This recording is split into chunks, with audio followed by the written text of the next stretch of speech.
Kembali di Sapa Indonesia Pagi, kita masih membahas mengenai kondisi dari anak kelas 5 SD yang saat ini berada di rumah sakit dalam perawatan dan saat ini dalam kondisi lumpuh setelah sempat koma untuk 3 hari sebelumnya akibat pengeroyokan yang terjadi di sekolah. Saya masih bersama AKP Elan, Kepala Seksi Humas Polres Musirawas, dan juga ada Pak Irwan Effendi, Kepala Dinas Pendidikan Musirawas, dan ada Ibu Retno Listiarti, Komisioner dari KPAI. Nah, saya menuju ke aspek hukum dari kasus ini. Kalau dari kepolisian, Pak Elan, apa yang bisa dilakukan mengingat korban dan pelaku ini sama-sama masih anak-anak berusia SD gitu. Tentu saja ini anak-anak di bawah umur gitu. Apa penanganan yang dilakukan pada saat ini, Pak Elan? Terima kasih, Pak. Untuk sekarang ini, Sareskrim Polres Musirawas, unit PPA. Pak, kedengaran, Pak? Kedengar, Pak. Silakan, Pak Elan. Kami ulangi, jadi Sareskrim Polres Musirawas yang menangani yaitu unit PPA sudah melakukan pemeriksaan, Pak, ke pelapor, saksi. Kemudian melakukan pengecekan TKP, melakukan penyitaan, dan berkoordinasi, Pak, dengan Dinas Pemberdayaan Perempuan dan Perlindungan anak. Perlindungan Anak dan Bapas, Pak. Terhadap perkara masalah ini, Pak, karena ini pelaku adalah masih di bawah umur, kita dipersangkakan terhadap Undang-Undang Perlindungan Anak, Pak. Dan diyuntuhkan ke pasal 55 KUHP. Dan sewaktu penanganan dalam perkara ini, dalam pelaksanaan pemeriksaan, waktu dilakukan pemeriksaan, para pelaku didampingi oleh para orang tuanya, Pak. Anak-anak ini apakah dimintai keterangan juga dari mereka atau bagaimana prosesnya yang bisa dilakukan terhadap anak di bawah umur seperti ini, Pak? Terima kasih, Pak. Jadi terhadap anak-anak ini dimintai keterangan juga di Polres dengan didampingi oleh orang tuanya, Pak. Oke. Dan perkara ini dimajukan, Pak. Oke, adakah saksi sebenarnya, Pak, pada saat kejadian ini? Untuk saksi, Pak, kalau berdasarkan pemeriksaan mereka ini, Pak, dikonfrontir, Pak, sama-sama mereka ini dimintai keterangan dan menjelaskan peran dan masing-masing, Pak. Oke, dan apakah ada mungkin orang tua atau yang berusia dewasa yang juga melihat kejadian dan memberikan kesaksian juga dalam hal ini, Pak Elan? Sampai sekarang ini, Pak, masih dalam pendalaman, Pak. Lagi dicari, Pak. Oke, baik. Berarti saat ini memang masih terus didalami. Nah, terbayang saya adalah pelaku maupun saksi lainnya yang di sini mungkin dugaan saya juga banyak kan anak-anak mungkin ya, karena saat itu kan masih belum masuk kelas juga.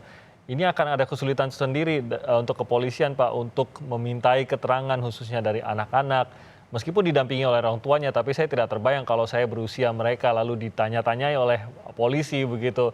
Ini ada kesulitan tersendiri pasti, Pak. Apa yang bisa dilakukan untuk benar-benar mendapatkan informasi yang sebenar-benarnya dari anak-anak ini?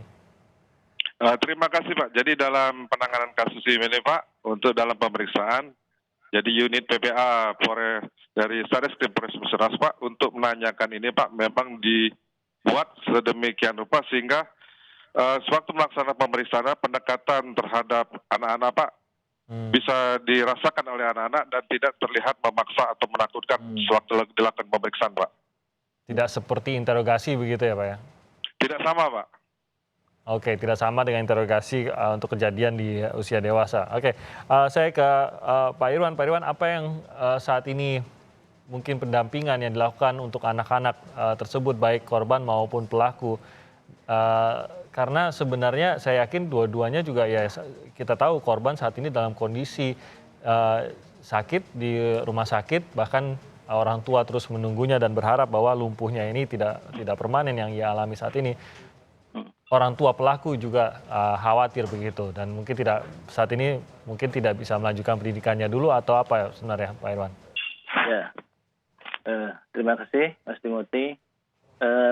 Bagi pelaku atau yang terduga pelaku, proses pembelajaran di sekolah masih tetap dilanjutkan sampai proses di kepolisian atau di pihak-pihak yang terkait itu selesai. Tapi anak pelaku dalam hal ini tidak seperti siswa-siswa lain yang datang tatap muka. Perlu kami ketahui juga bahwa di Musyarawat masuk level 2, jadi proses pembelajarannya dengan tatap muka dengan terbatas. Ya. Nah, jadi untuk itu akhirnya dicari solusi bahwa anak tetap posisi di rumah, tetap mengikuti proses belajar mengajar dengan dibantu oleh guru yang datang ke rumah. Kalau ternyata kemudian ada fasilitas online, tapi kebanyakan karena ini di desa, signalnya juga mungkin tidak terlalu bagus. Jadi lebih banyak guru yang datang ke rumah untuk membantu siswa dalam proses belajar. Itu untuk menghindari kalau terjadi akses-akses setelahnya antar keluarga atau antar teman mereka. Begitu Mas Timothy. Oke, baik. Saya ke Bu Retno. Bu Retno, dalam kasus ini sekali lagi bahwa pelaku maupun korban adalah anak-anak. Penanganan terbaiknya bagaimana dalam saat ini? Karena dari pihak korban, keluarga, tadi bahkan kita sudah mendengar menginginkan keadilan atas nasib yang menimpa anak mereka. Tapi di sisi lain kan pelakunya anak-anak, ada perundang-undangannya sendiri juga tadi yang sudah disebutkan Pak Elan. Ya, betul. Tadi sebenarnya kalau dia pelaku, polisi harus menggunakan Undang-Undang 11 tahun 2012 tentang sistem peradilan pidana anak. Memang ini korban, betul anak, berarti Undang-Undang Perlindungan Anak. Tapi untuk anak pelaku memang digunakan Undang-Undang SPPA. Nah, di dalam Undang-Undang SPPA itu ada ketentuan memang jika tuntutan hukumannya tidak di atas 7 tahun gitu ya, ancaman hukumannya tidak di atas 7 tahun, maka sebenarnya bisa dilakukan diversi atau penyelesaian di luar pengadilan. Tetapi itu diversi itu sangat bergantung juga pada keluarga korban. Artinya kalau keluarga korban tidak mau diversi, maka ya terus proses pengadilannya harus terus dilakukan. Jadi harus di P21 nanti dan masuk ke pengadilan. Yang kedua, biasanya hakim di dalam pengadilan anak dia akan memberikan hukuman yang tidak sama tentu dengan dengan orang dewasa. Nah, hukuman itu pun tidak harus tidak selalu keputusan pengadilan anak itu penjara. Tetapi biasanya anak akan lebih baik dijauhkan dari situ, tapi tetap mendapatkan hukuman, misalnya melalui rehabilitasi gitu, atau hal lain yang kemudian ditentukan oleh hakim. Nah, berikutnya lagi, kalau misalnya tadi ya, kata pihak kepolisian bahwa mereka sudah diperiksa dan didampingi orang tua. Kami apresiasi, memang harus begitu. Tapi ditambah lagi harusnya ada psikolog atau pekerja sosial yang ikut mendampingi. Andaikan juga tidak ada kuasa hukum ya, tentu bisa pakai psikolog karena tidak mudah bagi anak-anak ini menjalani semua proses pemeriksaan, apalagi di kantor polisi. Yang kedua adalah terkait dengan bagaimana korban. Keluarga korban pasti sangat terpukul. Nah, Dinas Pemberdayaan Perempuan dan Perlindungan Anak ini juga harus membantu rehabilitasi psikologinya ibu korban misalnya. Pasti ini keluarganya sangat terpukul. Nah, kemudian ini pemerintah daerah harus turun memang. Lalu tadi Dinas Pendidikan menyatakan akan tetap menjamin hak atas pendidikan anak-anak pelaku. Kami mengapresiasi sekali, memang begitu. Jadi kalau untuk anak usia di bawah 12 tahun pun dalam hukum kita memang nggak bisa ya diproses sebagaimana KUHP gitu. Ini kan saya nggak tahu ya usianya berapa, apakah di bawah 12 atau 12. Kalau di bawah 12 sudah pasti penyelesaian tidak mungkin secara hukum.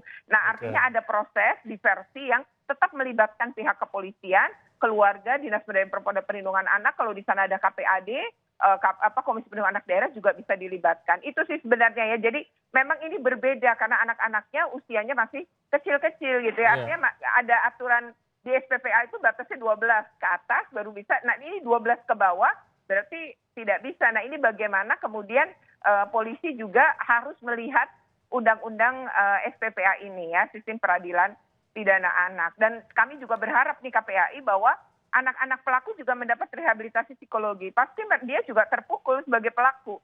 Dia akan punya rasa bersalah dan lain-lain, ini butuh dibantu. Dari rasa ketakutan, kecemasan ini perlu dibantu juga direhabilitasi. Dan tadi kami apresiasi jika hak atas pendidikan tetap dipenuhi. Mungkin Pak Elan mau menanggapi apakah dari usia mereka, karena polisi tampaknya yang mengetahui betul di usia berapa anak-anak ini, apakah bisa dikenakan SPPA tadi seperti kata Bu Retno? Terima kasih Pak. Jadi dalam pelaksanaan proses penyidikan ini Pak, kami masih terus mendalami. Jadi pemeriksaan tetap masih dilaksanakan. Memang kalau dalam perjalanan nanti terjadi diversi atau penyelesaian Pak, kita akan membuka jalan tentang masalah penyelesaian itu Pak. Sejauh ini apakah paling tidak saya kembali ke SPPA tadi, adakah yang di atas usia 12 Pak di sini? Sampai sekarang Pak belum ada Pak, masih di bawah usia 12 tahun Pak. Oh, jadi semuanya di bawah usia 12.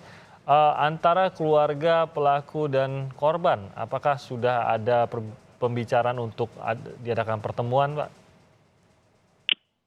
Terima kasih Pak. Di dalam pemeriksaan Pak, keluarga korban, antara keluarga korban dan keluarga para pelaku Pak, memang terlihat pertemuan Pak, ada pembicaraan atau apa, tapi kami tidak bisa masuk Pak. Oke, jadi pertemuan tersebut tidak melibatkan polisi ya dalam pertemuan itu ya? Ya betul Pak. Oke, tapi proses ke depannya kalau tadi seperti diceritakan Bu Retno, sebenarnya penyelesaian dari kasus ini memang bergantung pada mereka kalau begitu Pak ya, kepada keluarga korban dan keluarga pelaku karena seluruhnya anak-anak berusia di bawah 12 tahun, begitu Pak? Betul Pak. Dan kami dari pihak polisi, kepolisian Pak, proses penyidikan ini tetap kami laksanakan dan menyiapkan. Kalau memang nanti ada penyelesaian, berarti perkara itu Pak bisa diselesaikan secara diversi dan kami tetap menyiapkan Pak tentang masalah perkara ini untuk diteruskan atau dihentikan Pak. Untuk waktunya tuh bagaimana Pak? Terbayangnya apakah polisi menunggu sampai kedua keluarga atau beberapa keluarga ini menyepakati bagaimana untuk menyelesaikan perkara ini, atau apakah ada waktu yang sudah diatur oleh hukum juga bahwa kalau sampai waktu tertentu maka proses hukumnya harus tetap dijalankan?